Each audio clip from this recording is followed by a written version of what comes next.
In other news, a group of 8 cheetahs has been released into the wild in India, 70 years after the world's fastest land animal was declared extinct in the country. The cheetahs were released into Kuno National Park hours after arriving in India in a special aircraft from Namibia. It's the first time a large carnivore has been moved from one continent to another. But critics warn they may struggle to adapt to the Indian habitat.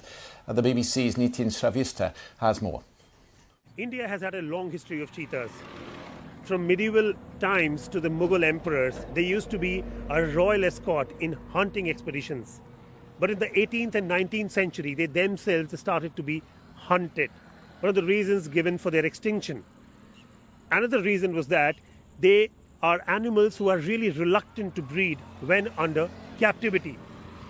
It was in the early 1950s that the government of India declared that there are not a single cheetah present in the country.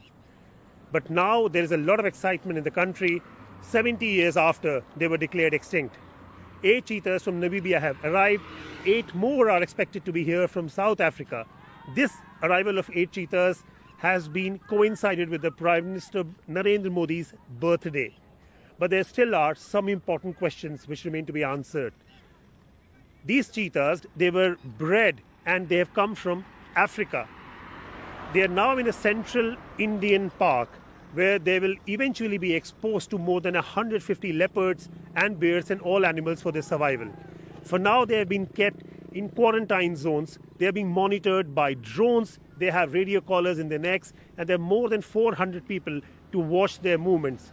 But all that only for about 45 days, after which they will be gradually released into the jungle and left alone to fend for themselves.